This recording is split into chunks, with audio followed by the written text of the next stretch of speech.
Healers and health seekers, do you like my cloak?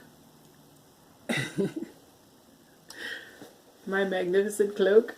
Actually, do you know what this is? It's a tree skirt. I made it years ago for our tree, and I'm too close.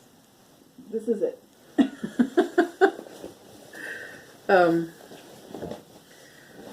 Okay. I just wanted to show it to you. I got sewing skills a little bit. I mean, don't show this to like a master quilter because they're going to know that it's not that great. But it was like a first effort, and it was years ago, and I love getting it out every year. It's a sun, a golden sun on a red background, and the sun's all shiny. I love it. I just love it. I'm really proud of it. Anyway, hi. I was going to tell you more of my sort of backstory today, but something happened while I can make words. Something happened while I was journaling this morning, writing a love letter to my body, which I do every day as part of a cleanse that I'm doing. And something came up for me that I thought, you know what, no, I'm going to share this instead. But I will get into my story more deeply. I really will, I promise. So this morning, I'm writing a love letter to my body, and I've been doing this for a month now, and it's been a really profound exercise. And different things come up every day. I'm never sure what I'm going to say when I write it, and it kind of goes into the realm of journaling sometimes, and it goes into definitely the realm of me communicating with my body on a deeper level. And I notice, not just in the past month, but over the past 18 months as I've healed, and honestly even before that, because becoming chronically ill, for a lot of us anyway, really puts you in touch with what's going on with your body. Because if you're someone like me who had a fear of anaphylaxis, and, you know, profound reactions to things, like I seem to be having now. That's what this is. Almond flour crackers. So, oh, these rosy cheeks. They're not really that rosy. This is, woo! Okay, so, when you're chronically ill, a lot of times what happens is you get just so in touch with your body because you're really listening to it for, you know, is this safe for me? Can I go into this environment? For me, because I had multiple chemical sensitivity and was really super sensitive to petrochemicals, it was a lot of times the smell, my sense of smell would warn me. I have like a bloodhound sense of smell. My dog and I are about equivalent in what we are aware of in the environment. But for me, that was my warning sign, like, oh, that smell is that's not a safe smell for me, and it'll take me down. Like perfumes, was very allergic. I'm still very sensitive to perfumes, gasoline or diesel fuel smells, you know, exhaust, things like that. All petrochemicals. So like rubber, like I couldn't go into Costco before because the tires are right in the front, and I just, no way. That would take me out. I'd be no. And so I always had a worry about, because of my mast cell activation disorder, I always had a worry about reactions. So that I was hypersensitive. So anyway, over time, as things have healed, I still have that sensitivity, and I still have that like deep awareness in my body, like what's going on exactly and what's happening, and is this safe and is this okay. But I've noticed that as I heal, sometimes I can smell a smell that before I was like danger, danger, danger, and now I know that it's not, which is wild to me because like what? I always thought those things would be danger, danger, danger. And you know, like now I can go into a thrift store, and thrift stores are famous for having like the bigger ones, especially like the chain thrift stores, they'll have They use fungicides and like Febreze, which is like just full of cancer-causing horribleness.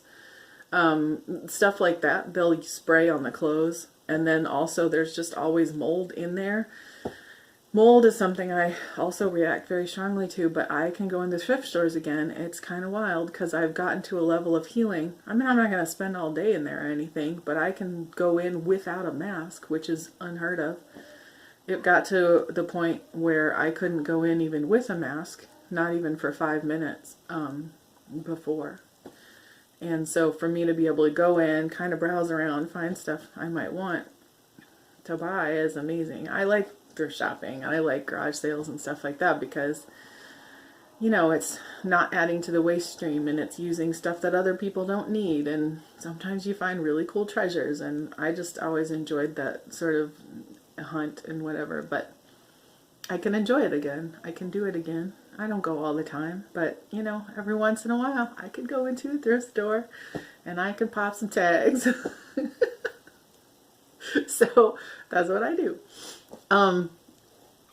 And so I noticed today, so the past few days, my husband brought a virus home from work because some of the employees where he works, including him right now, because it's a new job and it's like a probationary period. So instead of being salaried like he has been in every other job he's had for the past 20 years, he's hourly. And so are a lot of the other employees. And the thing about being hourly is that you're going to go in whether you're sick or not, because if you don't go in, you don't get paid. And that's the great thing about being salaried is sick days and vacation time and things like that. But for the first 6 months of him working there, he's going to be hourly. And then he's a contractor. And then he'll switch over to salaried if they decide to hire him full time, which they will because he's super awesome at what he does. So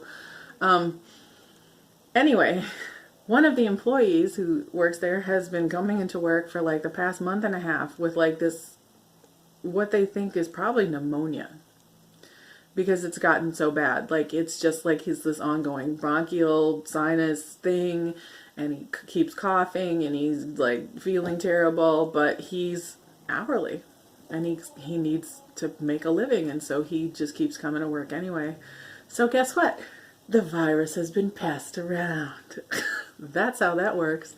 So my husband brought it home like a gift. Here, look what I've got inside of me. And he's not doing great. But now with the medical meeting protocols, like, I know what to do.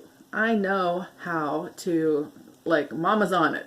So I load him up with all the tinctures he needs, and vitamin C and orange juice. Some of the tinctures I give him are, let's see, licorice, golden seal, lemon balm for sure.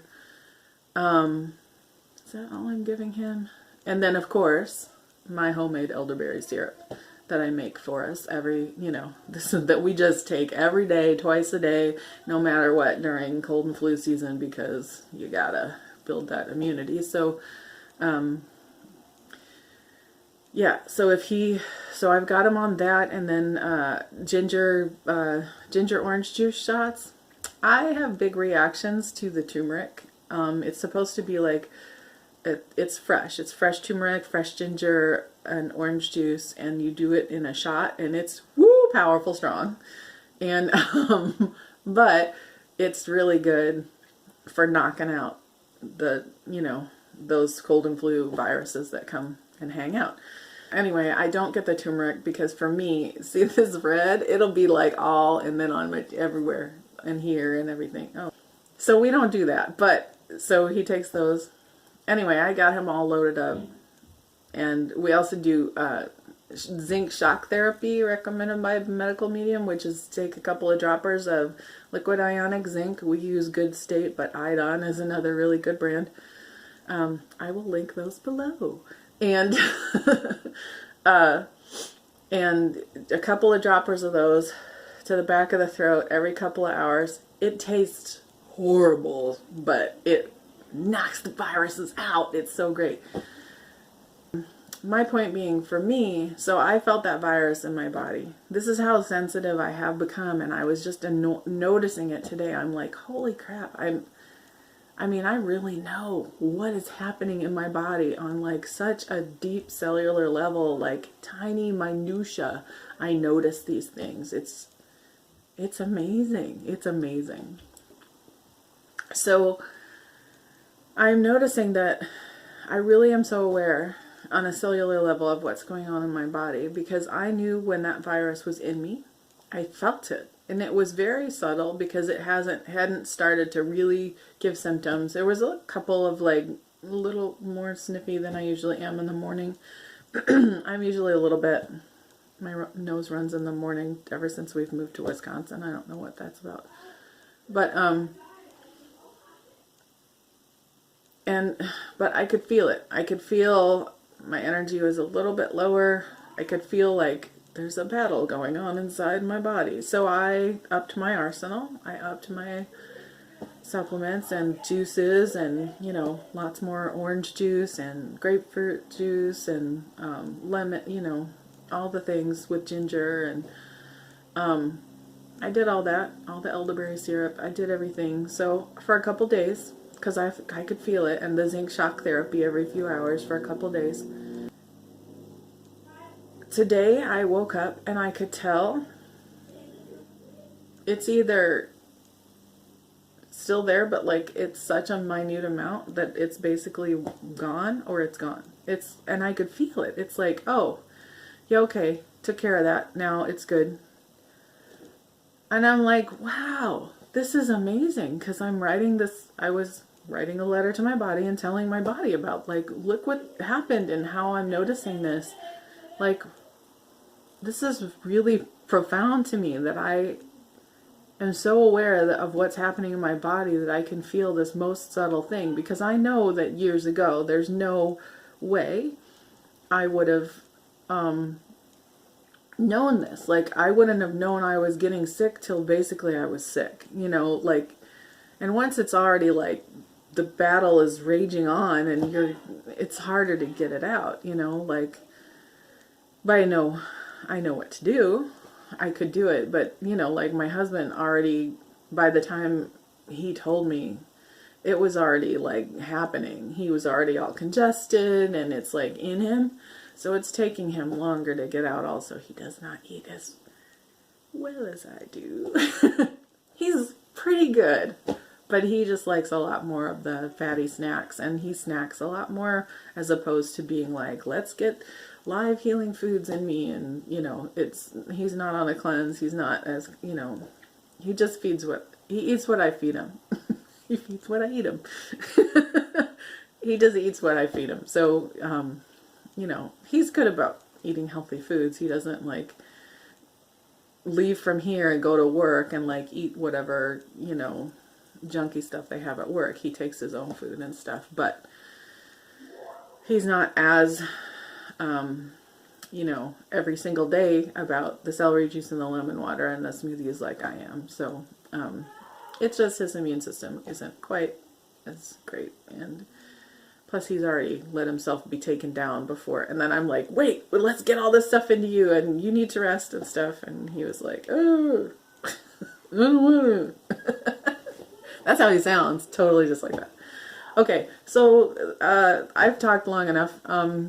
That's what I wanted to talk about today, and I promise I will come back and give you like more in depth of like my health history and my story, and, you know, really just how far I've come in my healing. And but yeah, I just wanted to be like, wow, it's pretty amazing that I'm this in touch with like exactly what's going on inside of me. And it really feels almost like a dialogue with my body, not a verbal one, but like one where I understand, like, this is what I need right now, and I'm much better at intuiting what my body needs, and not just being like, I don't know, you know, like, I really understand this is what she's asking for, this is what she needs, and this is what I need to give her right now to best support her in healing and in health. And